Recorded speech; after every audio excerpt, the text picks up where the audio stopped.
दोस्तों इस हफ्ते में 45 साल का हो गया, 45 ईयर ओल्ड। बड़ा अच्छा लग रहा है 45। अभी कुछ साल पहले ही 40 का हुआ था और अब 45 का। वैसे कोशिश पूरी रहती है कि मैं दिखूं 40 के नीचे का ही, ताकि आप लोग सब कंफ्यूज रहें कि इनकी उम्र क्या है। पर आज इस वीडियो में मैंने बता दी सबको कि मेरी उम्र क्या है। दोस्तों एक बहुत अच्छा फीलिंग होती है जब आपको पता है कि 11 अक्टूबर को आपका बर्थडे है और 11 अक्टूबर महानायक अमिताभ बच्चन का ही बर्थडे है, तो बड़ा अच्छा फीलिंग आता है।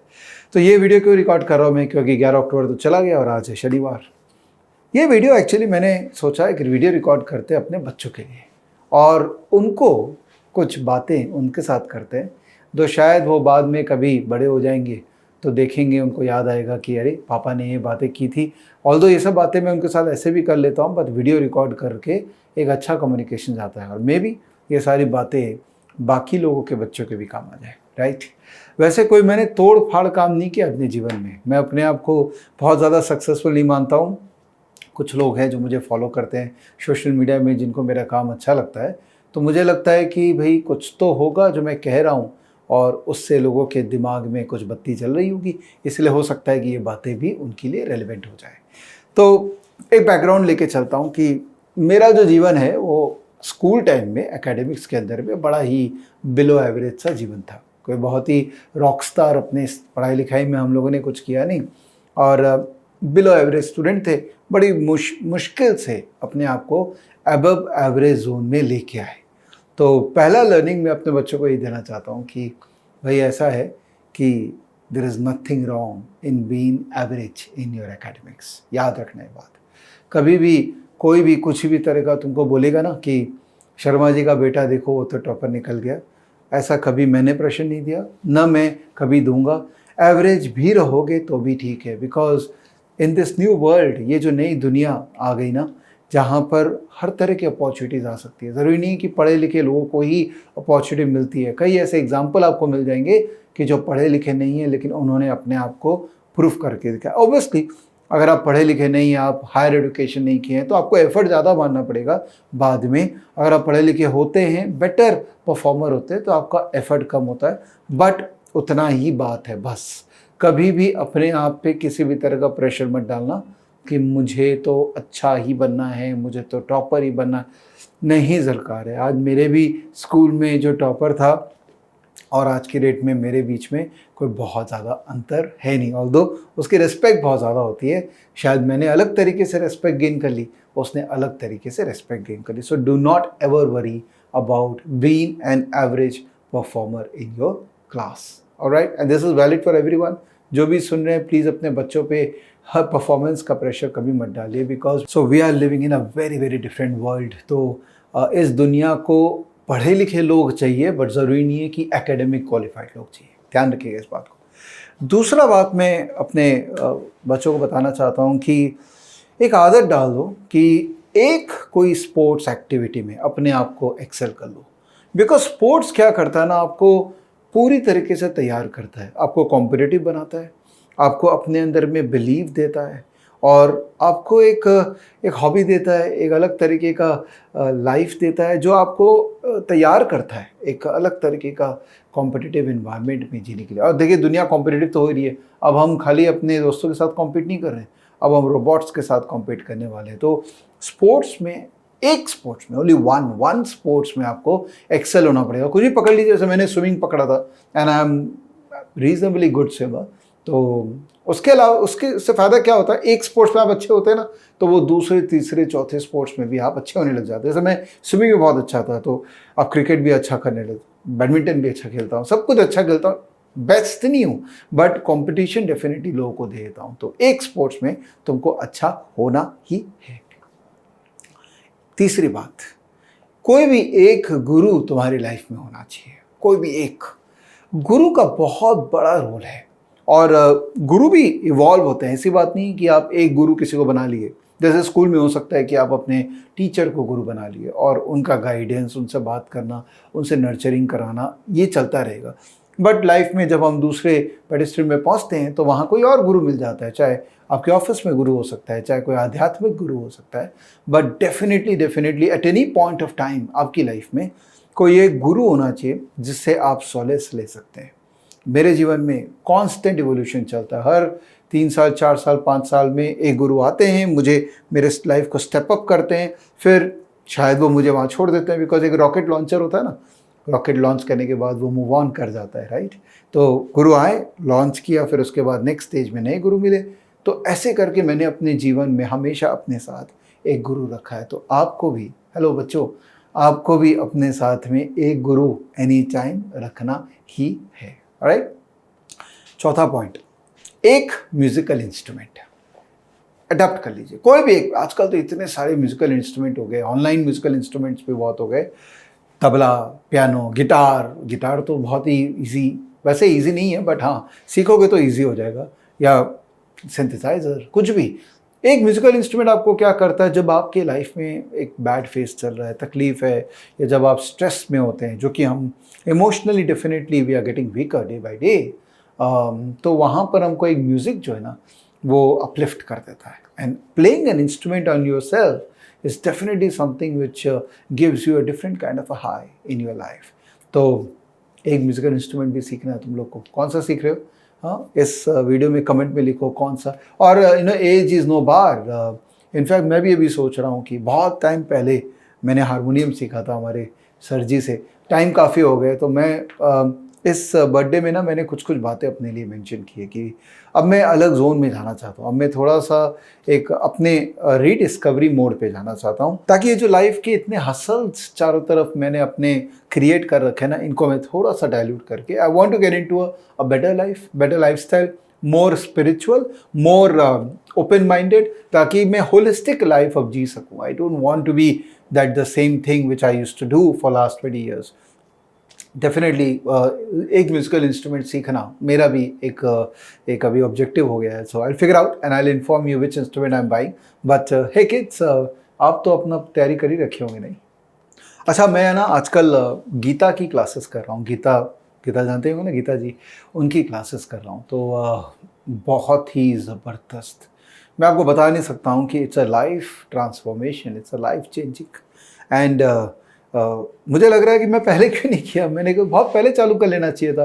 तो इसी से एडवाइस मैं आपको देना चाहता हूँ। 5वीं नंबर एडवाइस है कि कोई भी एक रिलीजियस बुक को अडॉप्ट कर लो, कोई भी एक, चाहे वो वैदिक हो सकता है, चाहे वो रिलीजियस स्पिरिचुअल हो, कुछ भी हो सकता है। जैसे मैंने अभी गीता को पकड़ रखा है ना, I am trying to decode, बहुत ही कॉम्प्लेक्स है, इतना इजी नहीं है उसको पूरी तरीके से समझना, but I am still trying to learn and figure out. Maybe 4-5 साल में I will be able to create a good expertise around that amazing literature। तो आप अपने जीवन में भी किसी भी एक रिलीजियस बुक, किसी भी रिलीजन को आप बिलोंग करते होंगे, और वो आपके पास हमेशा रहना चाहिए, वो आपके आसपास में रहना चाहिए, because it gives you so much of positivity, so much of energy, है ना। ये 5वां नंबर पॉइंट था। 6ठा नंबर पॉइंट बोलूँ, इसमें तो रुपए लगते हैं, बट वो इम्पॉर्टेंट भी है ये पॉइंट कि घूमो, visit as many places as possible, meet as many people as possible. आप देखो इंडिया में इतने स्टेट्स हैं, इतने लोग हैं, और आप हर बजट में घूम सकते हैं। हाँ, कुछ लोगों के पास लो बजट होता है तो लोकल ट्रेन में भी घूमता है, कुछ लोगों के बाद में अच्छा खासा बजट होता है तो वो फ्लाइट में घूमते हैं। बट घूमना बहुत ज़रूरी है। The more we travel, the more we get exposed. Exposure बहुत इंपॉर्टेंट है। आज मैंने MBA किया, IIM इंदौर से, मैं 2 साल वहाँ रहा, मेरे 120 के तकरीबन दोस्त थे वहाँ पे, और हर अलग अलग कंट्री से, अलग अलग शहर से आए थे, और इतना ज़बरदस्त लर्निंग हुआ उन सब के साथ। तो अगर आप घूमेंगे नहीं, अगर आप ओपन नहीं रहेंगे बाहर जाने के या एक्सपोजर लेने के लिए, तो फिर आप कैसे तरक्की करेंगे? एक मैं आपको हैक देता हूँ, उसमें इवेंट्स आइडेंटिफाई करो जो आपके डोमेन का हो। जैसे स्टॉक मार्केट का कोई इवेंट कहीं कोई करा रहा है, चले जाओ उसमें, या कोई भी तरह का स्किल गेन करवाने के लिए कोई भी इवेंट करवा रहा है, चले जाओ। बिकॉज इवेंट में क्या 2 फायदे होते हैं, एक तो नॉलेज मिल जाती है, because concentrated knowledge, focus knowledge आपको और कहाँ मिलेगी, और दूसरा वहाँ लोग मिल जाते हैं, पीयर ग्रुप, जिनके साथ आप नंबर शेयर करके नेटवर्क कर सकते हैं, अपना एक फ्रेंडली इन्वायरमेंट को क्रिएट कर सकते हैं। तो 6ठा नंबर पॉइंट है travel as much as possible. और जब ये ट्रैवल करने की एक बार आदत आती है ना, एक मज़ा आने लग जाता है, then you keep on building new friends and you enjoy life to the fullest. Because दुनिया इतनी ज़बरदस्त है, अगर हम ट्रैवल नहीं करेंगे तो हमको कैसे रियलाइज़ होगा कि क्या क्या है इस दुनिया में जिसको हम अभी तक देख ही नहीं पाए। 7वां नंबर बहुत इंपॉर्टेंट नंबर है, वो है फैमिली। फैमिली को बहुत इंपॉर्टेंस देना ज़रूरी है। हम आजकल ना मूव आउट कर रहे हैं, थोड़ा हम लिबरल हो रहे हैं, तो फ्रेंड्स को हम वेटेज दे रहे हैं। फ्रेंड्स बहुत ज़रूरी है, फ्रेंड्स का अपना रिलेवेंस है फैमिली। इनफैक्ट मैं इसके बाद वाला पॉइंट आपको फ्रेंड्स के बारे में बताऊंगा कि कैसे आपको फ्रेंडशिप करना चाहिए, किस तरह के दोस्तों के साथ आपको रहना चाहिए। फैमिली सबसे इंपॉर्टेंट है आपके जीवन में, क्योंकि आपके कोई भी तरह का तकलीफ आराम आएगा ना, वहाँ पर फैमिली ही खड़ी रहेगी लास्ट में, करेक्ट। और फैमिली में आपके लिमिटेड फैमिली, इमीडिएट फैमिली होती है, एक्सटेंडेड फैमिली होती है, ओवरली एक्सटेंडेड फैमिली होती है। अब आपका कंफर्ट है कि आप कितने रिलेशनशिप्स मेंटेन कर सकते हैं। आज मेरे पापा या मेरे दादाजी देखोगे कितना मेंटेन करते थे यार, कहाँ से कितने दूर से लोग होंगे, उनसे कोई शहर जाएंगे तो उनसे मिलेंगे। हम लोग नहीं कर पाते हैं, बहुत ही गलत फील होता है, बट जितना कर पाएँ उतना करें। वेटेज दीजिए फैमिली को, अपने लाइफ में उसका वेटेज बढ़ाइए, ये बहुत इंपॉर्टेंट है। Don't get into this trap of the western world where बच्चे अलग रह रहे हैं और पेरेंट्स अलग रह रहे हैं, उसमें क्या मजा है, कोई फ़ायदा नहीं है। उसके बाद वाला पॉइंट, फ्रेंड्स। एक कहावत है ना कि you are average of 5 people around you. अगर आप 5 गरीबों के आसपास है तो आप छठे गरीब हैं। अगर आप 5 इंटेलिजेंट या प्रोफेशनल्स के आसपास है तो आप प्रोफेशनल बनेंगे। 5 एंटरप्रेन्योर्स के आसपास होंगे तो आप एंटरप्रेन्योर बनेंगे। तो you are average of 5 people. You are the 6th person who is going to be the average of 5 people. Now you have to decide कि मुझे किस 5 लोगों के आसपास रहना है। बिकॉज संगत जो है बेटा, संगत बहुत अच्छी है, बहुत इंपॉर्टेंट है। अच्छी संगत नहीं रहने से आप ग्रो नहीं कर पाएंगे। बिकॉज कोशिश भी अगर आप ग्रो करने के लिए करोगे तो वो लोग आपको नीचे टानेंगे। तो प्लीज़ बी वेरी माइंडफुल। दोस्तों की बात आ रही है अगर, तो ये 8वां नंबर, आई थिंक 8वां 9वां पॉइंट है, जो भी नंबर पॉइंट है।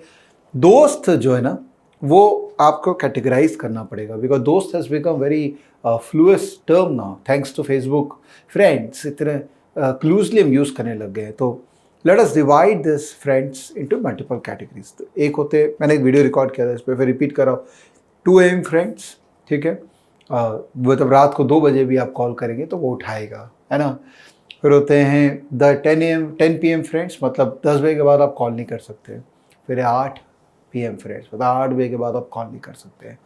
ऑब्वियसली 2 AM फ्रेंड्स लिमिटेड होते हैं, स्पेशली जो स्कूल में जो फ्रेंडशिप होती है ना, स्कूल में या इनिशियल आपके लाइफ के अंदर में जो फ्रेंडशिप होती है वो सबसे इंपॉर्टेंट फ्रेंडशिप है।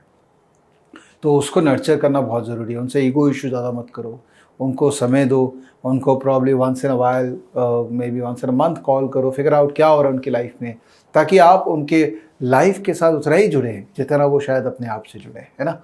फिर उसके बाद ऑब्वियसली वो 10 PM फ्रेंड्स के अपने स्ट्रैटेजीज़ हैं, बट इतना स्ट्रैटेजाइज नहीं करना, बट हाँ माइंडफुल रहना है कि कौन 2 AM फ्रेंड्स है और कौन आपको शायद उतना क्लोज नहीं समझता है जितना आप शायद उसको क्लोज समझते हैं। और पता है बच्चों, फाइनेंस या फाइनेंशियल एजुकेशन ये बहुत इंपॉर्टेंट है। बिकॉज स्किल हमको हर तरह का गेन करना चाहिए। हम हमेशा करियर के बारे में सोचते हैं तो पहले ये फलाना कोर्स कर लें, ऐसे कर लें, वैसे कर लें, ये हम सोचते हैं, बट हम फाइनेंस के बारे में कम सोचते हैं जनरली एज अ कंट्री। तो जल्दी से एडुकेट हुई हो फाइनेंस के लिए, क्या क्वालिफिकेशंस चाहिए आपको फाइनेंस में, अगर आपको करियर बनाना है उसमें। नहीं तो नॉलेज, बेसिक नॉलेज, जैसे पैसा क्या होता है, पैसा को ट्रेड कैसे करते हैं, वैल्यू कैसे होते हैं चीज़ों की। सबसे इम्पॉर्टेंट क्या होता है कि आप वैल्यू सामान का बता सकते हैं देख के कि ये इस प्राइस का होगा मोटा मोटी। वो जब तक आपको बेसिक कॉमर्स का अंडरस्टैंडिंग नहीं है, बेसिक फाइनेंस का नेक नहीं है ना, आप इस चीज़ को समझ नहीं पाएंगे। तो प्लीज़ बेसिक फाइनेंस का एजुकेशन ज़रूरी है। और अब मेरे बच्चे हैं तो ऑब्वियसली फाइनेंस तो आपको समझ में आती होगी, बट आपको भी सीखना पड़ेगा अपने लेवल पे। हाँ, और लास्ट में एक पॉइंट बोलना चाहता हूँ, वो है रोटी का चिंता करना ज़रूरी है। रोटी वो वाली रोटी नहीं जो आप खाते, रोटी मतलब रिटर्न ऑन टाइम इन्वेस्टेड। देखिए, जो आदमी अपना समय को वैल्यू नहीं देगा ना, उसको सोसाइटी वैल्यू नहीं करती है। हमेशा याद रखना इस बात को। तो अगर आप अपना आवरली रेट, जो मेरा हर घंटे का क्या वैल्यू है और मुझे उतना वैल्यू निकालना है, अगर आप उस जोन में जितनी जल्दी नहीं पहुँचेंगे उतना पीछे होते जाएंगे, राइट। और जैसे जैसे एज बढ़ेगी वैसे वैसे आप अपने रोटी को और वैल्यू देंगे। तो आज मैं 45 का हुआ हूँ तो मैं अलग तरीके से वैल्यू दे रहा हूँ। अगर आप 25 के हो तो आप अलग तरीके से वैल्यू दोगे। एक पॉइंट पे ऐसा आएगा कि आप शायद उसको पैसे से मूल्यांकन नहीं करेंगे। आप बोलेंगे अगर मुझे वो 1 घंटे का वैल्यू इन टर्म्स ऑफ मेरी आध्यात्मिक अपलिफ्टमेंट या मेरी स्पिरिचुअल सोच वहाँ पर लेके जाती है तो मैं उसको ज़्यादा वैल्यू दूंगा वर्सेस जो पैसा मैं कमाऊंगा। तो every age will have a different definition of roti. So इस अपने लाइफ को 5-5 साल में डिस्ट्रीब्यूट कर दीजिए। जैसे 20 से 25 की मेरी रोटी क्या है, मेरे एक्सपेक्टेशन क्या है, आवरली बेसिस पे मैं क्या करूँ, क्या मैं पढ़ाई जस्टिफाई कर रहा हूँ, क्या मैं इनिशियल करियर बिल्डिंग स्टेज को जस्टिफाई कर रहा हूँ। 25 से 30 अलग, 30 से 35 अलग, ऐसे 5-5 साल में अपने लाइफ को बकेटिंग करोगे ना तो प्लानिंग बहुत अच्छे से हो जाएगी। मैं करता हूँ ऐसा, इसलिए तो वीडियो रिकॉर्ड कर रहा हूँ कि आने वाले 5 साल में मुझे क्या क्या करना है। मैं एक एक्सेल शीट बना रहा हूँ, उस एक्सेल शीट में मैं अपने कार्यकाल को कैटेगराइज कर रहा हूँ कि मेरे बिजनेस डिफरेंट बिजनेसेस हैं, उनमें मैं क्या क्या करना चाहता हूँ आने वाले 5 साल में। मैं विजन डॉक्यूमेंट बना रहा हूँ, मैं अपने स्पिरिचुअल जर्नी का विजन डॉक्यूमेंट बना रहा हूँ, मैं अपने फैमिली रिलेशनशिप के विजन डॉक्यूमेंट बना रहा हूँ, ताकि आने वाले 5 साल का मेरा एक चार्टर डॉक्यूमेंट बन जाए और मैं उसको रिविजिट करता रहूँ कि क्या मैं वो कर पा रहा हूँ जो मैं करना चाहता हूँ। मैंने 40 का मैं हुआ तब बनाया था, 35 का हुआ तब बनाया था। तो आप भी ये जर्नी चालू कर सकते हैं, इससे बहुत फ़ायदा होगा। एक डिसिप्लिन, एक स्ट्रक्चर वे में अपने जीवन को आप व्यतीत कर पाएंगे। ऑलराइट बच्चों, सही है कि नहीं? तो ये सब कुछ पॉइंटर्स थे, मुझे लगा आपके लिए रिकॉर्ड करके रखता हूँ ताकि आप कभी मौका मिलेगा जब बड़े हो जाएंगे तो आप बच्चे जो शायद आप नहीं देखेंगे वीडियो, बट जब बड़े हो जाओगे तब आप देखोगे और तब आप शायद इसका फ़ायदा भी उठाओगे। और मैं ऑफलाइन भी बात तो करूँगा ही। और आप लोग सब जिनके बच्चे अब मोटा मोटी टीनेजर्स हैं, उनको अगर आप सही रास्ते दिखाना चाहते हैं तो ये वीडियो में कुछ कुछ बातें काम आ सकती है, उनको दिखाइए वीडियो। और बाकी थैंक यू सो मच। आप लोगों ने, कई लोगों ने मुझे विश किया मेरे बर्थडे पे, थैंक यू सो मच। मेरा आने वाला 5 साल का क्लैरिटी है कि बहुत वैल्यू ऐड कर रहा है। अभी अलग रास्ता एक मैंने पकड़ा अपने लिए, which is more spiritually inclined, which is more humanly inclined. Business तो करेंगे, वो तो ज़रूरी है, बिकॉज बिजनेस बिना ऑब्वियसली आपके पास में ग्रोथ नहीं रहता है, जो आपको मेंटल ग्रोथ भी देता है और फाइनेंशियल ग्रोथ भी देता है। But definitely adding more value in society and creating a fantastic framework for happiness, that is what I am looking at. और मैं कोशिश करूँगा आपको उसी तरीके से, अपने तरीके से गाइड करता रहूँ। थैंक यू दोस्तों, please take care of your self and जय हिंद।